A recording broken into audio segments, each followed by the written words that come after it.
I bring to you a short conversation with an expert, a thought leader, a doer in the realm of innovation for the built environment.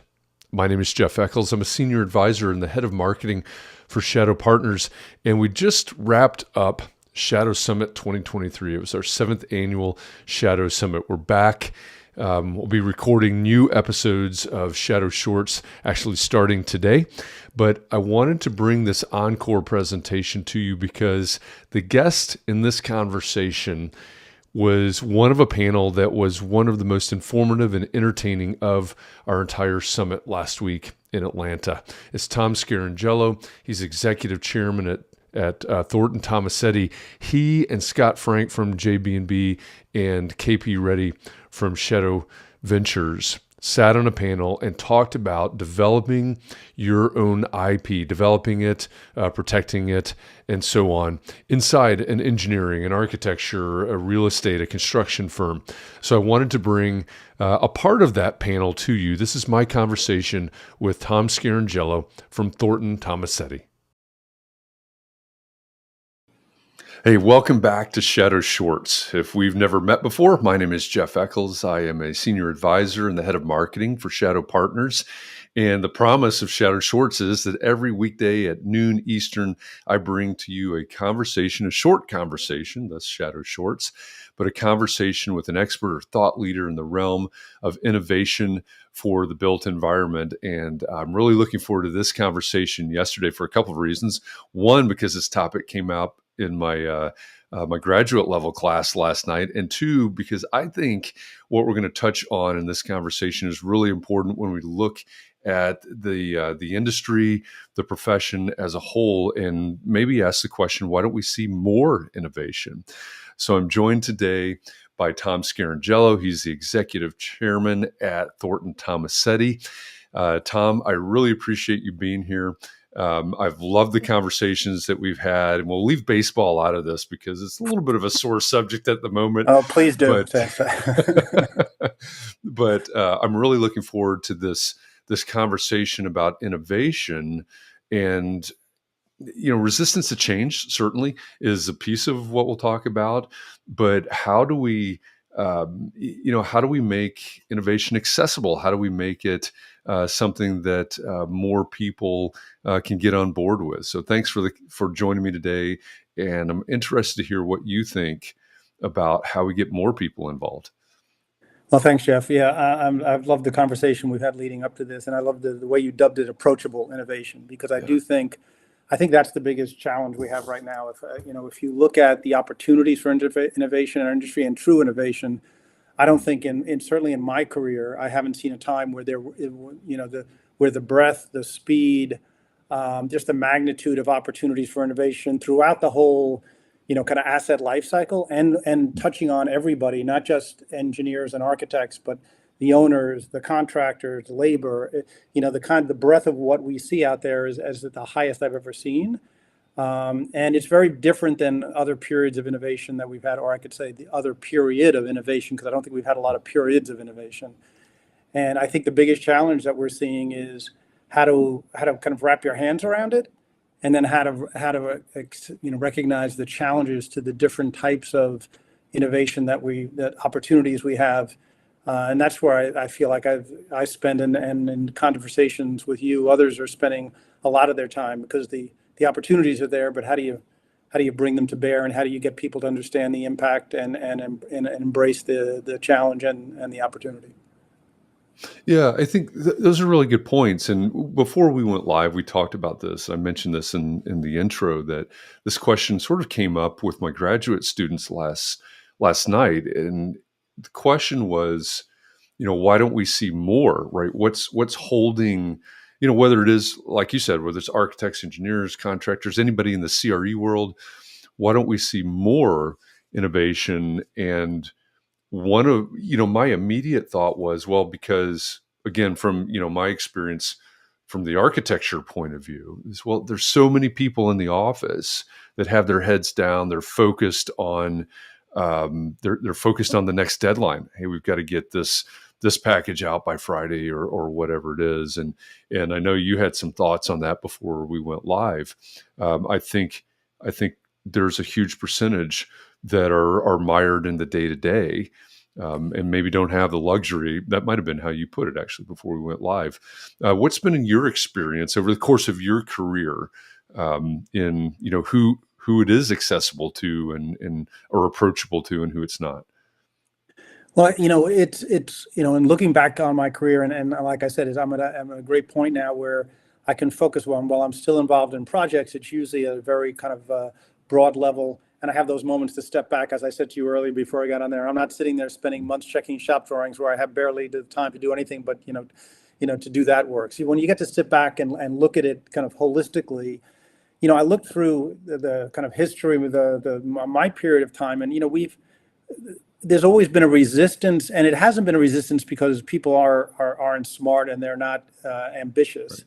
It's just, I believe, very hard because of the number of people that it takes to actually drive real change in the industry. What we do is an incredibly collaborative profession, and in whatever we're doing in the design and construction world. And to make change, you can't just do it just with a couple of people saying, "Hey, let's do this." You need to get really buy-in from a broad range of stakeholders, everybody, the client, the architect, the engineer, the contractor, all the way through. And sometimes you can drive some things top down. But if you think of the biggest innovative change in the last 20 years, and it really was, I always kind of play it down because it wasn't as innovative as we made it out to be. When we went from analog to digital, starting 20 years ago, everybody was, touting it as a big change in the industry, which it was.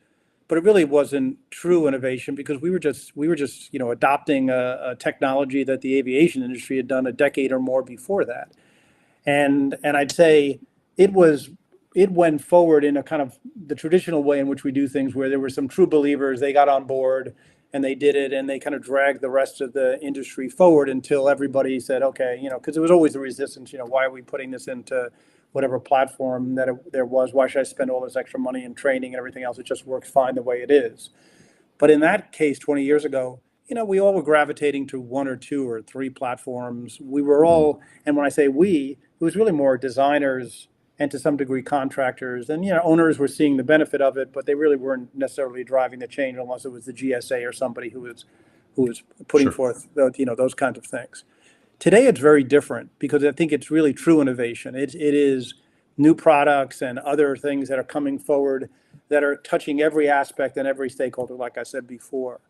And I think one of the things that make it less approachable, and I've been thinking about this for a while, is the fact that it's kind of like a fire hose of things coming at us.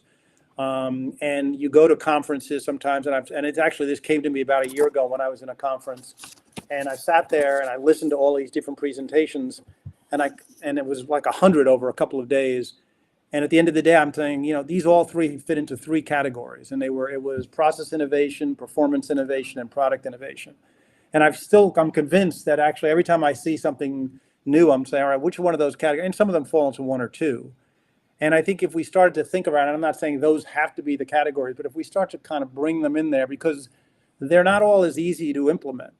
I would say a product innovation is probably the easiest because we're kind of used to that. When a new product comes out in our industry and kind of we test it and we check the ROI and we do things, people will embrace it if it ticks the boxes, and it's easier to roll into the process and into what we do.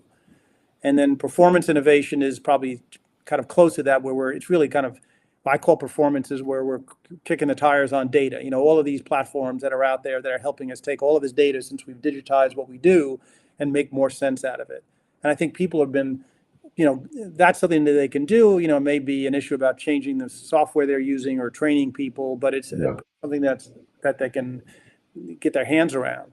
But the third one, which is kind of process innovation, that's the real tricky one, because that's where you're actually, that's where you get back to this collaborative enterprise that we work in, that requires all the stakeholders to get on board and everybody to kind of reassess how they work, where they work, all of those things. And that's the ones when I see those companies or approaches, while I think they're the most exciting, I think they're the ones also that really take the most effort and the most thought to kind of really figure out how to implement them. So when we think about the process and innovation, if we take that bucket specifically, you look at an organization like Thornton Tomasetti or anybody else that you're collaborating with or against for that matter, who's driving the process information? Is it a top down? Is it somebody in the middle? Is it somebody that says, "Hey, I need this to make my job better"? Where do you see most of that being driven from? Well, I think you see it at all, all levels of the life cycle of assets and with all people. I mean, I'll give you an example of a couple of companies that we've looked at. One, take a company like Assembly OSM or Falk Built, or the people who are looking at kind of modularizing the process. I mean, that is the biggest process change you can imagine, right? It's everything from how do you procure, what comes first, second, or third, how do you change the whole construction process, and those require a completely rethinking of from everyone from the owner all the way down to labor and everything in between. But even ones that are hitting different parts of the life cycle, like I look at TestFit, which is that kind of AI enabled early stage planning and execution. It's really rethinking who needs to be in the room when you're laying out a new site, and can we do rapid prototyping quickly and without having to kind of assemble a whole team of designers and others. Can we put that in a way and make it a tool that almost anybody can bring to the table to speed up or expand the way in which we evaluate opportunities. And then one that we've been involved with is T2D2. This is a platform that we did where we're looking at exterior envelopes of buildings and using AI and just trying to rethink the way that you care for and manage those assets. There's a challenge because you've got to go to a building department that has a cycle and says, oh, we're going to check the buildings every 5 years. Well, is that the right way to really manage a building? Guess there's a lot of stuff happening in those cycles. So it's not just going in and change. You have to be part of the whole, kind of system as to how things are being managed and maintained. So I think those big process ones are really, and the resistance to change, as I said earlier. I've been reading a great book that actually was in a conference. I heard the professors who wrote the book from Northwestern University. It's called The Human Element, and it's about the friction that happens when you're trying to drive innovation. And they identify 4 areas: inertia, effort, emotion, and what they call reactance. And all 4 of them, some of those would be in different areas of resistance depending on the change. But if you're making a process change versus a performance or a product change, I think all 4 of those come into bear, because it's inertia is like our industry. We've been doing it this way for years, and we have all of these. We have to get all these people on board to make the change. The effort is huge. Like I said, it's not just, hey, we'll bring in a new piece of software and train people, or we'll convince an owner that the ROI on this product is great and they should consider using it. Right? It's a much bigger effort and lift to kind of change the process. The emotion of it all. I mean, this is what people, the way they work their whole careers, and you're suddenly saying, oh, no, you should work differently now. And then the last one they call reactance, which I would describe as the issue that says, like, who are you to tell me what to do, right? Kind of that kind of approach. And there's a lot of that out there. Like, I've been doing this for years. I know better than you. It's like people who have the answer when you mention AI and they say, oh, I don't like artificial intelligence. I like real intelligence. And I'm like, oh, come on, please. All right, let's, but I get it, right? There's a reactance to, like, I'm resisting this because I've recognized the challenge here. So I think, those, if we can break down make these different categories more approachable and say, we recognize there's a lot in the fire hose, but there's really not that many. There's really only 3 things we're changing. We're changing products, we're changing performance analytics, the way you approach that, and we're changing the process. And yes, and recognizing that this friction, this resistance is real, and how do we actually get people over those hurdles? Yeah. So let me ask you this: if all 4 of those things, if those are the frictions, which makes complete sense to me, and I think as you're describing it, I'm sort of thinking through examples in my head. Yeah, that's exactly what's going on. It's the friction, and we talk all the time in different contexts about removing the friction. So how do we remove the friction in terms of innovation, right? In the way that you've talked about. Is it mentioned in the book? I'll put the Oh yeah, title and the so authors up on the screen they give again. lots of examples. Now the book wasn't written around our industry, so there's a lot Sure. of examples outside of our industry which are great. And like I said, it's the human element. So that you Google it, you'll find it. It's easy and it's a quick Yeah. read and good. But I say in our industry, I'd say, and let's start off with the hardest one, right? With the process innovation.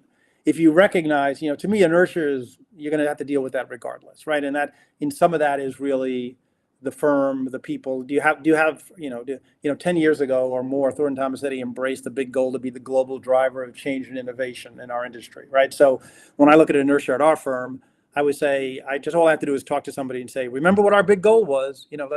Let's put that inertia aside because our big goal is to drive innovation. So get over yourself. We have to do this, right? But the other ones, effort, emotion, reactance, those aren't as easy to address. I think if you're a firm that says, "Hey, I want to do this," you could, or a company, and let's think about it. Who out there that's been successful says, "No, I don't want to change. I want to stay exactly the way I was." So I think the inertia part is probably the easiest. You can just speak to people's inherent, at least, aspiration to change and be on top of things. But I think the other three, you can't minimize the effort. You can't minimize the emotion behind it. It's like, that this is really changing someone, the way they've worked, how they define themselves and the value they bring to the table. I mean, look at test fit, right? You're saying to somebody, well, thank you. You lay out parking garages, but I'm going to use this tool that can do it in a fraction of the time. I'll come back to you when I have a pretty good layout, and I'll ask you to weigh in at that point. That's a real threat to somebody who's said, no, I know how to lay out parking garage. That's I've done that in my career, right?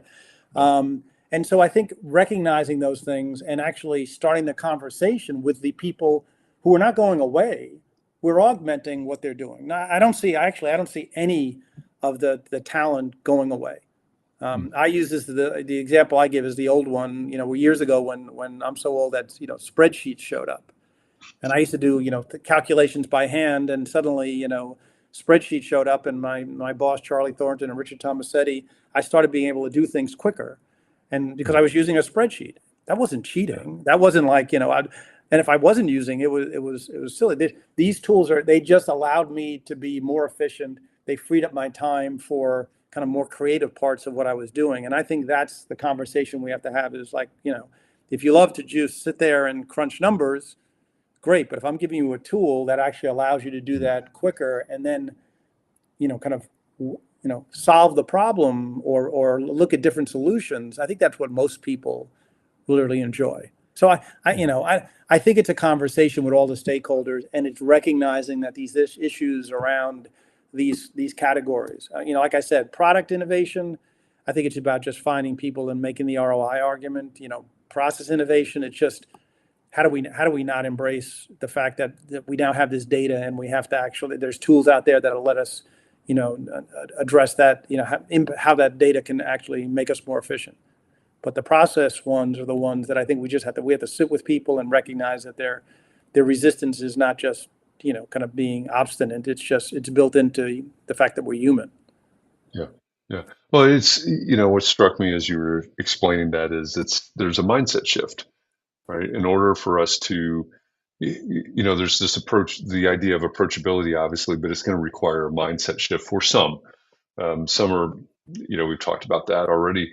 Some are on board. Some are champions of change, and some are threatened, and probably everything in between. And so there will be a mindset shift, probably with some that's required in order to buy in. Get the buy-in, get the And embracing some the don't have tools. the time, like we talked about it earlier. I mean, we're Yeah, sitting here and the luxury of being able to sit here and carve out in the middle of my day time to have a yeah, conversation about this with you is yeah. a luxury that I didn't have 20 years ago or even probably 10 Right. years ago, Yeah, right? And recognizing that, you have to have the time no matter where in your career, but you can't assume that people will have it at the moment you want to engage with them. If somebody's got a that's a deadline good in my point. firm and they have and on Friday they're getting the model out to the client, or they're meeting a deadline, it's not my time to go approach them about some innovation or some technology or some idea of changing the whole process in the way that they work, right? You have to find those moments. Maybe it's at the beginning of a new job where you say, hey, let's step back for a second. We're starting a new project. let's think about what we can bring to bear. Can we change the process here?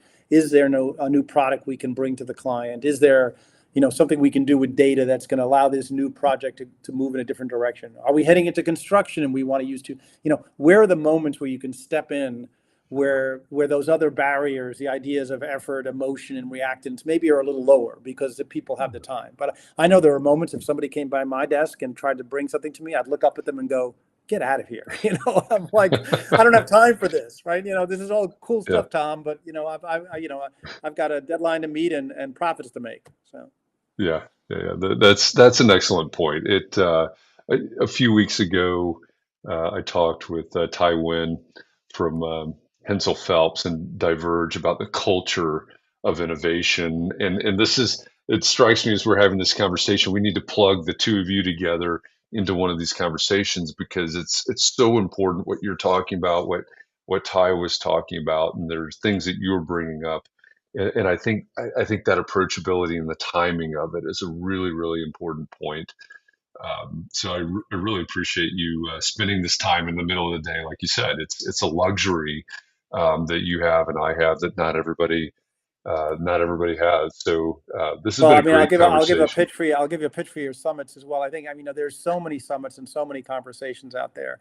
But I think part of that is also that when can you break out and have engage and have those Mm, those kind of conversations? And I think, again, we need to have more people who can find the time for those, and we have to make sure that those times we get together are valuable because once you break, mm, if you take some time out of your busy calendar to take the time to think about this, it has to be kind of crafted in a way. That's why I was saying the idea that to think about what are these big buckets of ideas and trying to make it approachable. Because if you walk away from a conversation, whether it's a summit or a call like this, and you say, okay, I now have more tools to be able to approach this.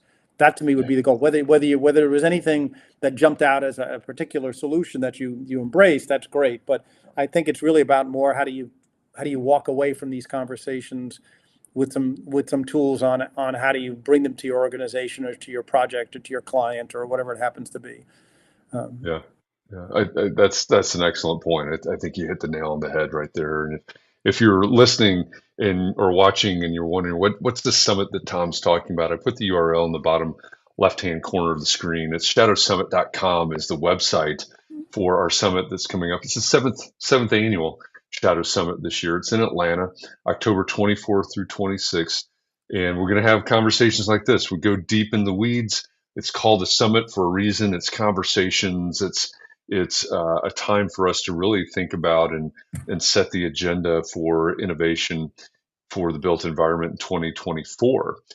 It's not your typical conference. It's not your CEU learning unit time. It's a time for us to really embrace innovation, and it's a time to think about these ideas like approachability.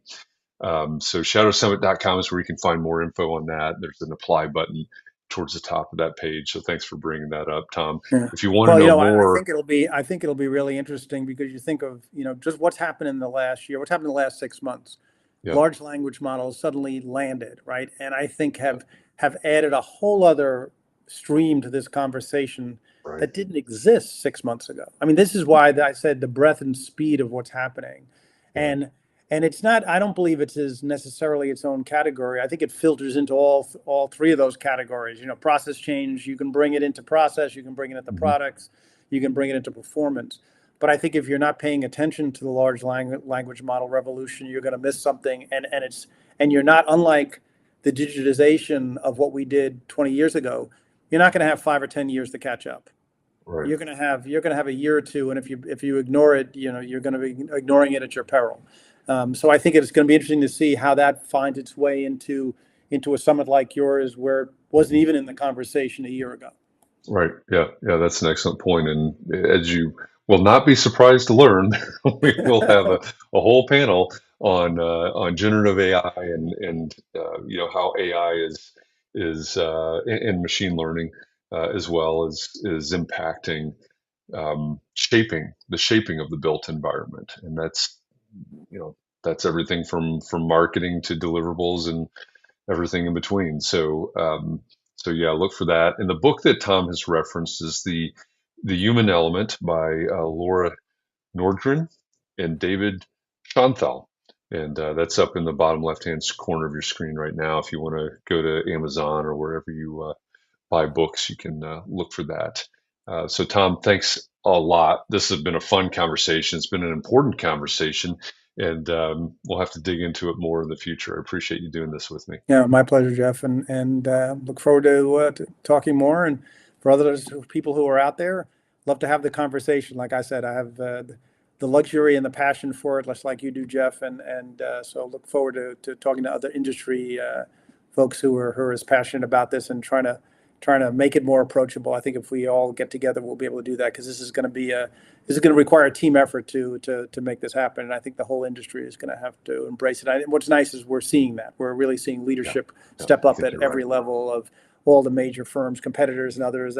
It's really exciting to see for the first time, I think, in my career, where you see the industry really stepping up and embracing this. But it's going to require a lot of people getting together and figuring out how to get rid of that friction and move forward. So this Yeah. is hopefully this has been a little bit of help in that conversation. Absolutely. I think you've got the ball rolling. So I appreciate that. And if you want to connect with Tom, he's approachable.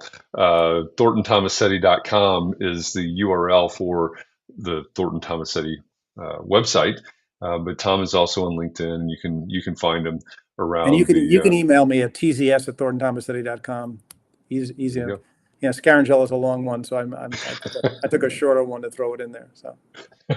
Very good. All right. Again, thank you. And for those of you out there that are listening, thank you for joining us. I'll be back tomorrow with another Shadow Short, and we'll continue talking about innovation for the built environment.